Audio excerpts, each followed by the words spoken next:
जब भी हम भगवान के दर्शन करते हैं, मंदिर आते हैं, कई बार ईश्वर से कुछ मांगते हैं, कुछ संकल्प लेकर भी जाते हैं। मेरे लिए तो जनता जनार्दन ईश्वर का रूप है। मेरे लिए हर भारतवासी ईश्वर का ही अंश है। जैसे सब लोग भगवान के पास जाकर के मांगते हैं, जब मैं आपको भगवान मानता हूं, जनता जनार्दन को ईश्वर का रूप मानता हूं, तो मैं आज आपसे कुछ मांगना चाहता हूं। मैं आपसे कुछ मांगता हूं। मैं आपसे अपने लिए नहीं, हमारे देश के लिए 3 संकल्प चाहता हूं।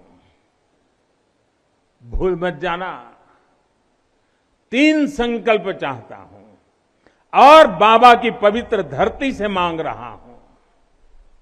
पहला, स्वच्छता।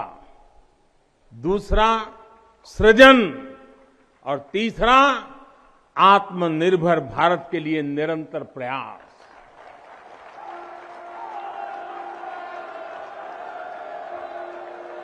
स्वच्छता जीवन शैली होती है, स्वच्छता अनुशासन होती है। ये अपने साथ कर्तव्यों की एक बहुत बड़ी श्रृंखला लेकर आती है। भारत चाहे जितना ही विकास करे, स्वच्छ नहीं रहेगा तो हमारे लिए आगे बढ़ पाना मुश्किल होगा। इस दिशा में हमने बहुत कुछ किया है, लेकिन हमें अपने प्रयासों को और बढ़ाने होंगे। कर्तव्य की भावना से भरा आपका एक छोटा सा प्रयास देश की बहुत मदद करेगा। यहां बनारस में भी, शहर में, घाटों पर स्वच्छता को हमें एक नए स्तर पर लेकर जाना है। गंगा जी की स्वच्छता के लिए उत्तराखंड से लेकर बंगाल तक कितने ही प्रयास चल रहे हैं। नमामि गंगे अभियान की सफलता बनी रहे, इसके लिए हमें सजग होकर काम करते रहना होगा। साथियों, गुलामी के लंबे कालखंड है, हम भारतीयों का आत्मविश्वास ऐसा तोड़ा कि हम अपने ही सृजन पर विश्वास खो बैठे। आज हजारों वर्ष पुरानी इस काशी से मैं हर देशवासी का आह्वान करता हूं, पूरे आत्मविश्वास से सृजन करिए, इनोवेट करिए, इनोवेटिव तरीके से करिए। जब भारत का युवा कोरोना के इस मुश्किल काल में सैकड़ों स्टार्टअप बना सकता है, इतनी चुनौतियों के बीच 40 से ज्यादा यूनिकॉर्न बना सकता है, वो भी ये दिखाता है कुछ भी कर सकता है।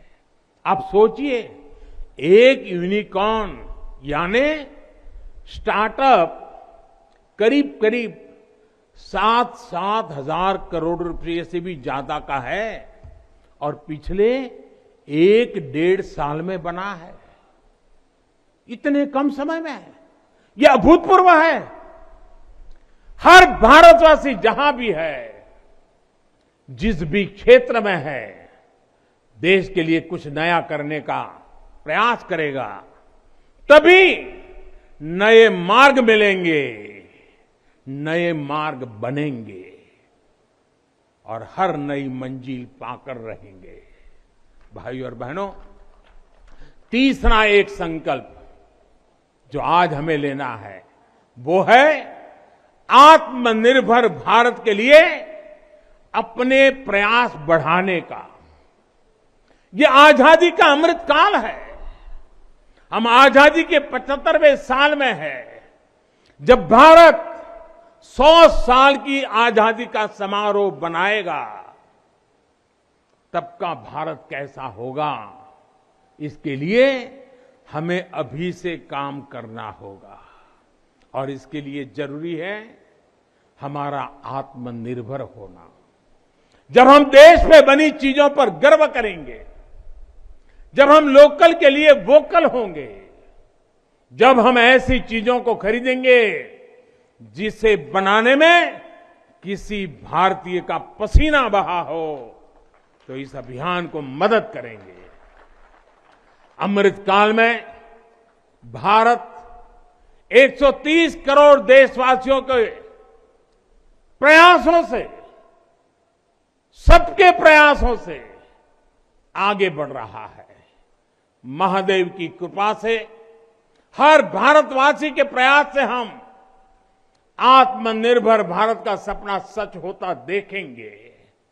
इसी विश्वास के साथ मैं बाबा विश्वनाथ के, माता अन्नपूर्णा के, काशी कोतवाल के और सभी देवी देवताओं के चरणों में एक बार फिर प्रणाम करता हूं।